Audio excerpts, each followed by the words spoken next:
Arranca el podcast de CESBIMAP. Bienvenido al canal de podcast de CESBIMAP, donde te acercamos todo lo que debes saber sobre el mundo del taller, la postventa, la innovación, los seguros y mucho más. Arranca CESBIMAP.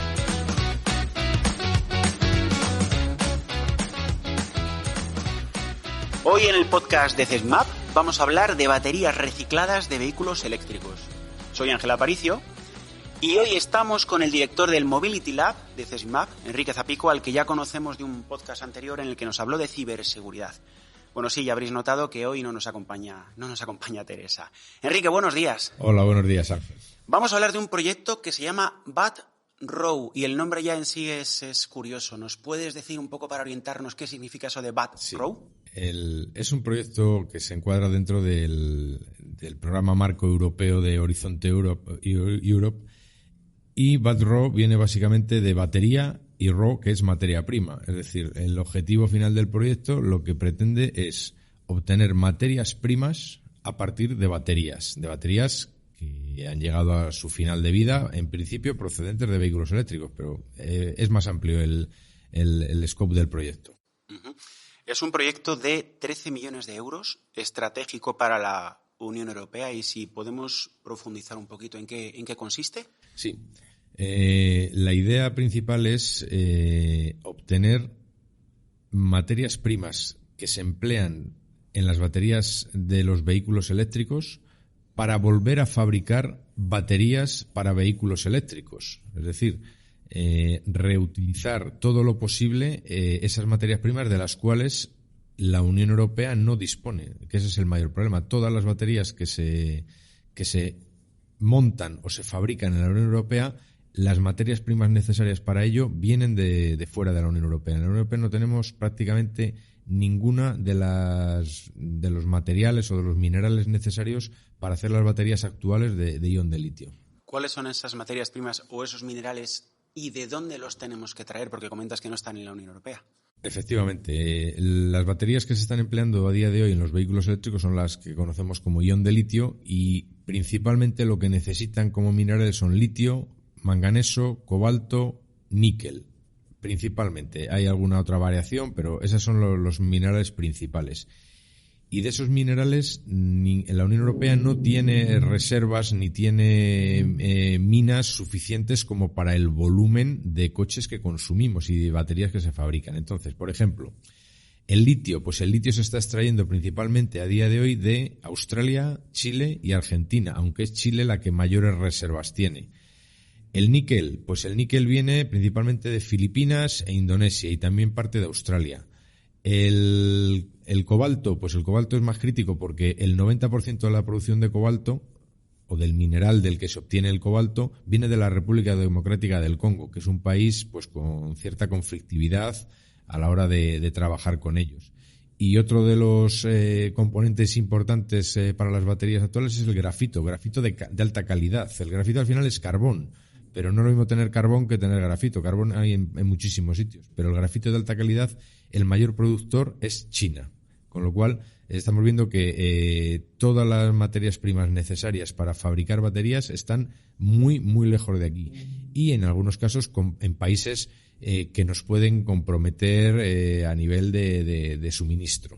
¿De acuerdo? A este respecto te he escuchado yo hablar alguna vez de unas siglas que se llaman CRM. ¿Qué significan esas siglas? Exactamente. CRM es Critical Raw Material, que son materias primas críticas que la Unión Europea publica periódicamente una lista, la última del 2020, donde se detallan aquellos materiales que son económica o estratégicamente importantes y en las cuales la Comisión o la Unión Europea puede tener dudas sobre la estabilidad en el suministro y eso puede afectar a toda la industria. Entonces, dentro de esa lista se encuentran el litio, el cobalto y el grafito. Esos tres minerales se encuentran en la última lista. Entonces, esos tres minerales son fundamentales para hacer baterías del tipo que sean, porque independientemente de la química que tengan, el litio y el grafito lo tienen todas las baterías de litio-ion. Las de cobalto, pues puede haber más o menos proporción, pero los otros dos son siempre y no hay. Vale, estamos hablando de baterías, estamos hablando de vehículos eléctricos. según la idea que tú tienes, ¿para cuándo crees que se espera el boom del vehículo eléctrico? Bueno, a día de hoy todavía la penetración en el mercado es pequeña, pero sí que está claro que se va duplicando. Cierto es que es fácil duplicar cuando el porcentaje es pequeño, pero año a año el porcentaje de vehículo eléctrico que se matricula se va multiplicando por 2. No es lo mismo multiplicar por 2 cuando has matriculado 10.000 coches cuando has matriculado 500.000 coches. Pero de momento el crecimiento es por 2, por así decir. En España creo que las estimaciones del Plan Nacional Integrado de Energía y Clima de momento no se están cumpliendo, ¿verdad? No, porque la previsión era que para 2030 tuviésemos 5 millones de vehículos rodantes, vehículos eléctricos, y dentro de ese vehículos eléctricos, ese plan el PENIEC solamente contempla los vehículos eléctricos a batería y los híbridos enchufables. No contempla los híbridos normales, los híbridos pequeños con poca hibridación, puesto que considera que siguen emitiendo mucha cantidad de CO2. Y veremos a ver si en un futuro próximo, ya suenan campanas, los híbridos enchufables también les quitan de ser candidatos a ser reductores de emisiones, porque realmente son coches que tienen una autonomía eléctrica limitada y cuando no van en eléctrico emiten mucho más que un vehículo equivalente solo de motor térmico, más que nada por el peso adicional que suponen baterías y motor. Bueno, y tenemos una fecha ahí marcada por la legislación europea que es el 2035, ¿verdad? Eso es. Lo último que se ha legislado es que para el año 2035 no se puedan comercializar vehículos nuevos de turismo y furgonetas que emitan CO2, con motores, en principio con motores de combustión, ni gasolina ni diésel. Sí que se permitirá, lógicamente, para transporte pesado y para otro tipo de vehículos que, o bien en el caso del transporte pesado es muy difícil su electrificación, o en el caso de vehículos más ligeros, pues bueno, por su penetración en el mercado no es un problema grave. Y eso, salvo que alguien lo cambie, y el alguien, esto lo determinan los políticos que elegimos los ciudadanos. Entonces, los políticos hacen, se supone, lo que nosotros deseamos. Sí, si queremos cambiar de opinión, lo tenemos fácil. Vale, correcto. Una curiosidad, porque estamos hablando de baterías de vehículos eléctricos, pero yo no sé si este proyecto u otros que se deriven de Bad Row contemplan la recuperación de baterías de teléfonos, de patinetes eléctricos, de otros tipos de electrodomésticos. Pues sí, dentro del proyecto Bad Row, más que nada por el peso de verdad, peso de kilogramos que suponen las baterías de los vehículos eléctricos frente a las de cualquier otra aplicación, el objetivo principal es centrarnos en las baterías de vehículos eléctricos. Pero sí que hay una línea de investigación dentro del propio proyecto que pretende ver la viabilidad de si se puede reciclar de manera simultánea, por no tener distintos procesos o distintos tratamientos, las baterías de vehículo eléctrico y baterías procedentes de movilidad eléctrica ligera, de ordenadores, teléfonos, etcétera, etcétera. De manera que, para que nos entendamos, lo que vamos a intentar hacer es mezclar baterías de coches eléctricos con baterías de electrodomésticos o de otro tipo de aplicaciones, triturarlas todas juntas y ver si el producto final que se obtiene es de la misma calidad que haciéndolo solo con baterías de vehículo eléctrico que, digamos, son de más alta calidad.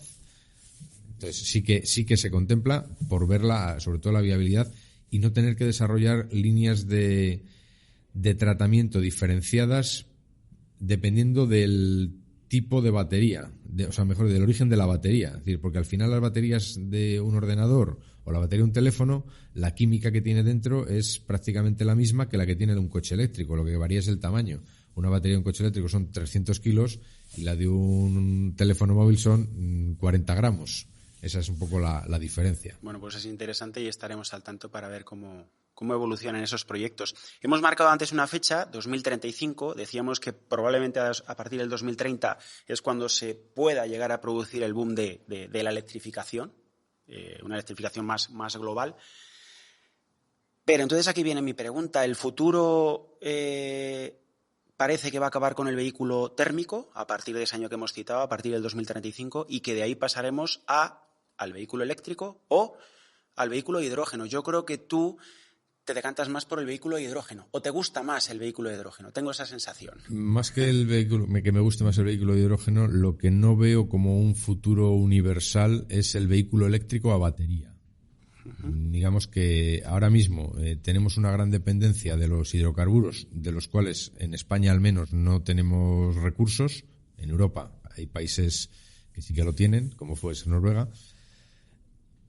Y estamos dependiendo de mercados de Extremo Oriente, de Sudamérica, en fin, de Estados Unidos, y pasar de depender de una serie de mercados o de una serie de ofertores de materia prima muy limitados a pasar a depender de otros ofertores de materia prima también muy limitados, como puede ser China, pues tampoco creo que estratégicamente sea la mejor idea. Y máxime cuando no tenemos los recursos en Europa para poder fabricar baterías. Es decir, el petróleo es limitado, pero el litio, el cobalto, el manganeso, el níquel también son limitados. Entonces, el vehículo eléctrico a batería no creo que sea una solución definitiva. Puede ser una solución, un paso intermedio, y puede ser solución más o menos definitiva para determinadas personas y determinadas ciudades. Ciudades grandes, con vehículos de sharing, en las cuales hay un alto grado de electrificación, de disponibilidad de electricidad, porque no me lo imagino querer cargar un coche a alta potencia en un pueblo del norte de Cantabria. En la montaña, en los picos de Europa. O en la montaña palentina. O en la montaña palentina que... Por ejemplo, sí. Bueno, allí dentro de lo malo, con las generaciones eólicas no estaría tan complicado, pero hay otros sitios que la electricidad se consume muy lejos de donde se produce y, claro, y al final eso es una pérdida y es casi imposible. Es así. De todas formas, sí que me gustaría hacer una anotación, si quieres nos lo explicas un poquito, porque el vehículo de pila de hidrógeno, dicho así, sigue siendo un vehículo con tracción eléctrica, ¿verdad? Efectivamente, lo que hacemos un vehículo de hidrógeno, que se divide de hidrógeno, no es hidrógeno para quemarlo, que también es posible. Lo que pasa es que a nivel de rendimiento energético pues empieza aquello a no cuadrar los números. Un vehículo de pila de combustible o de pila de hidrógeno, lo que hacemos es meter hidrógeno en un reactor, por así decir, y ese reactor lo que nos genera es electricidad. Y con esa electricidad lo que hacemos es mover un motor eléctrico, es decir, los vehículos de hidrógeno tendrán tracción eléctrica. Así como los vehículos de batería no me emocionan, la tracción eléctrica sí me emociona. Es decir, las sensaciones y la comodidad, la flexibilidad que tiene la tracción eléctrica sí que es muy interesante. ¿De acuerdo? No tanto el de dónde venga la energía. Con el vehículo de hidrógeno, digamos que vamos a tener las mismas ventajas en cuanto a tracción, en cuanto a cómo se mueve, cómo se desplaza el vehículo, que con un vehículo eléctrico, pero no tendremos batería. Tendremos hidrógeno, que tampoco es que sea la panacea llevar hidrógeno en el coche, pero a nivel de recursos, aunque energéticamente no sea la mejor solución, la materia prima para el hidrógeno, o una de las posibles materias primas para el hidrógeno, es el agua. Y aunque este año ha sido mucha sequía, bueno, para hacer hidrógeno sí que tendríamos. Muy bien. Hace poco te hemos escuchado en un congreso al que has asistido de sostenibilidad y de movilidad, que comentabas que probablemente uno de los principales problemas que tenga el vehículo eléctrico ya no es el tema de la autonomía, que parece que es a lo que al usuario le preocupa, ¿no? La autonomía, sino el tema de la recarga.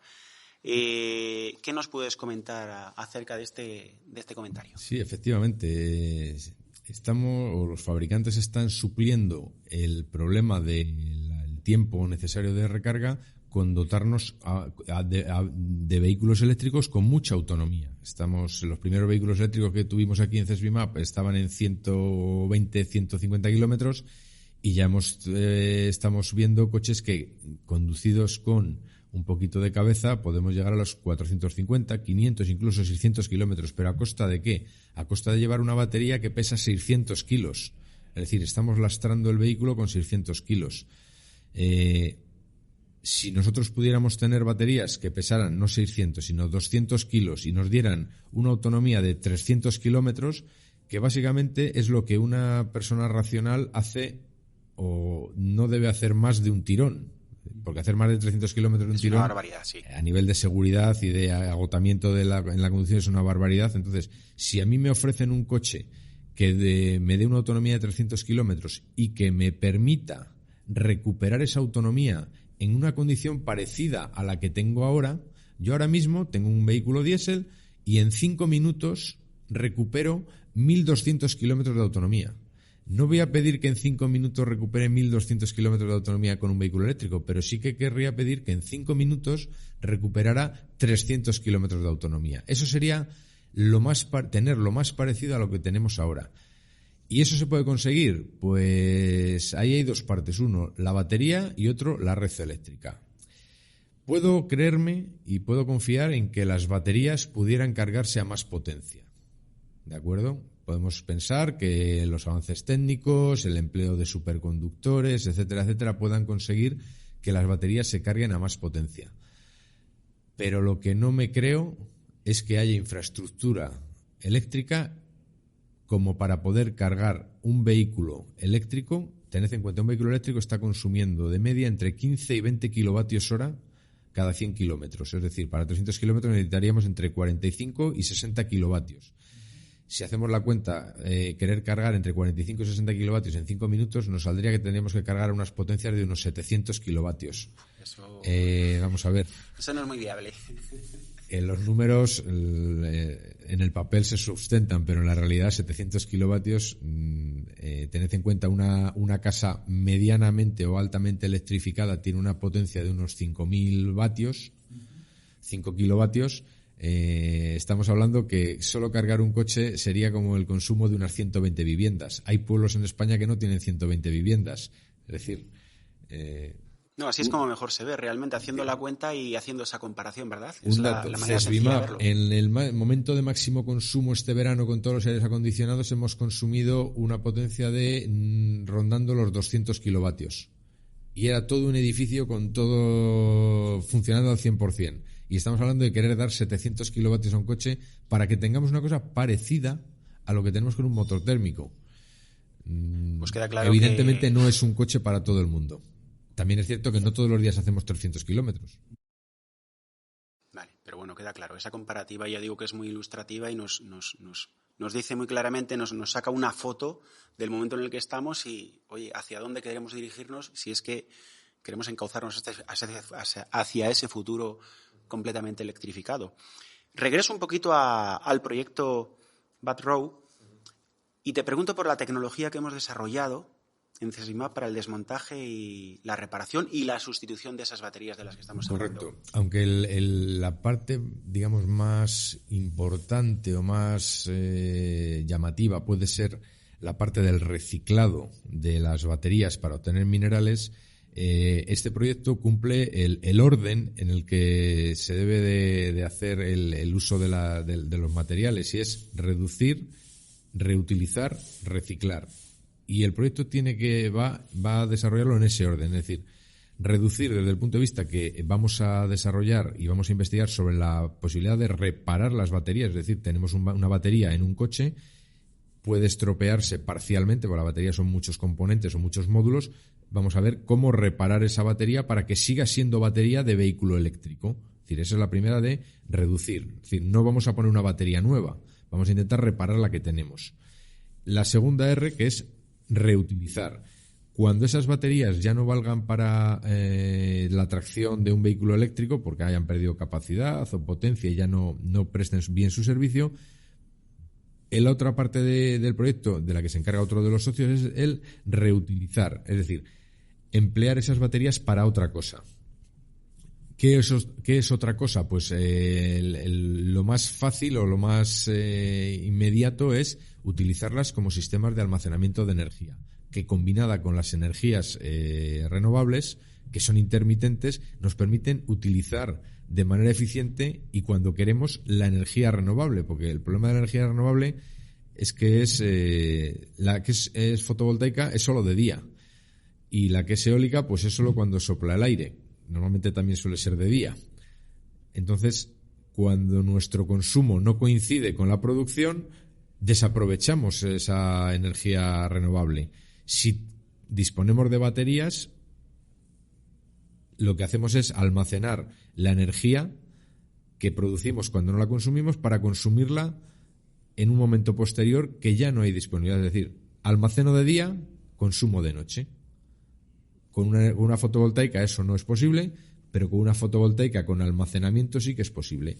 Y la idea sería no crear baterías nuevas para esta funcionalidad de almacenar energía, sino reutilizar, darle una segunda vida a las baterías de los coches para otros trabajos menos exigentes, como son el almacenamiento energético en una casa. Es decir, tened en cuenta, cuando hablo de menos exigente, es que yo a un coche le puedo pedir a una batería que me dé en un momento dado 80 kilovatios de potencia, y en una casa, aunque encienda el lavavajillas, la lavadora y el aspirador a la vez, con mucho le voy a pedir 5.000 vatios de potencia. Es decir, la batería va a trabajar muy holgada. Es decir, una batería va a poder estar viviendo en un coche 8, 10, 12 años y viviendo en una casa otros 8, 10 o 12 años.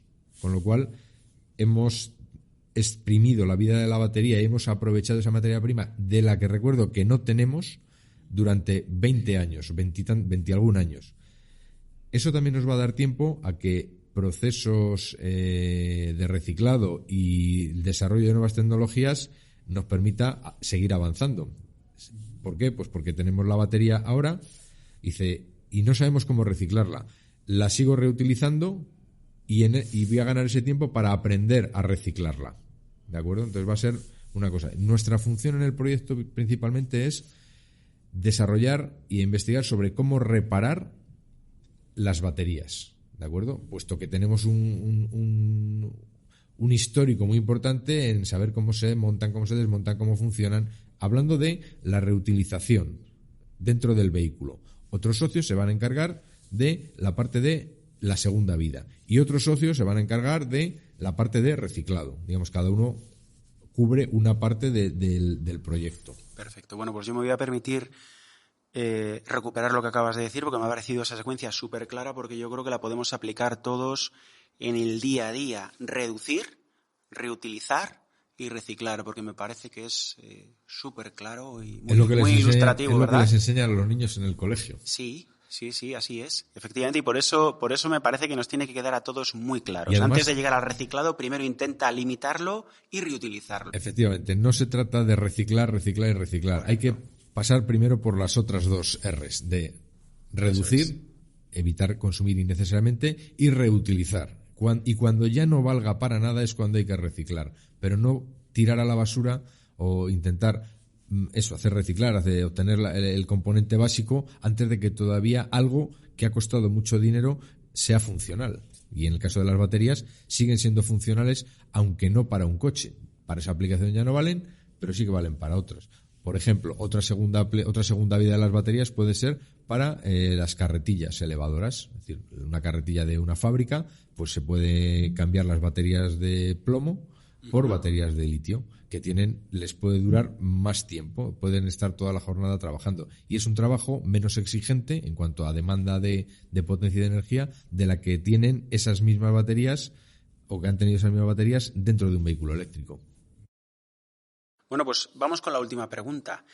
Y a ver si nos puedes aclarar, porque yo lo he escuchado, pero no sé muy bien, no tengo muy claro en qué consiste. Algo así como un concepto de pasaporte para baterías digitales.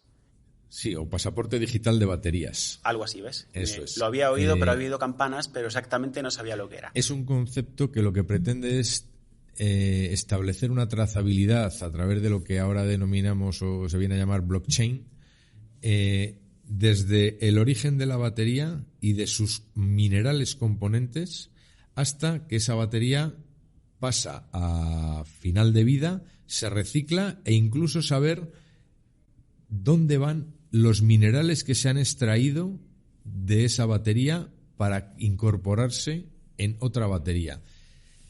Actualmente hay una directiva europea sobre baterías que está en revisión y yo espero que en el año 2023 ya lo pongan definitivamente. Sale un nuevo reglamento de baterías que ya contempla ese concepto de pasaporte digital de baterías. Y también contempla que se va a exigir un porcentaje de material reciclado en la fabricación de nuevas baterías. Igual que en los combustibles actuales se exige un porcentaje de biocombustible en el combustible mineral, por así decir, para las baterías también se va a exigir un porcentaje. ¿Cómo aseguramos todo eso? Conociendo de dónde vienen las cosas. Entonces, vamos a poder determinar de dónde vienen las cosas puede servir para conocer la huella de carbono que han tenido esas baterías. Es decir, si el mineral se ha extraído en Australia, se ha trasladado a China para depurarlo, se han fabricado las celdas en China, se han trasladado las celdas a Europa para montar los paquetes y al final se ha montado en un coche, se va a poder hacer esa trazabilidad de dónde vienen las baterías y sus minerales, a qué coche van, y cuando termina su vida útil se va a poder saber a qué centro de tratamiento de vehículos fuera de uso va, a qué gestor de residuos va, a qué planta química va para su reciclado, y los minerales que salen, a qué nuevas plantas y a qué nuevas baterías se van a ir destinadas. Y todo eso a base de blockchain, de ir incorporando información a esa batería desde el origen del origen de los minerales.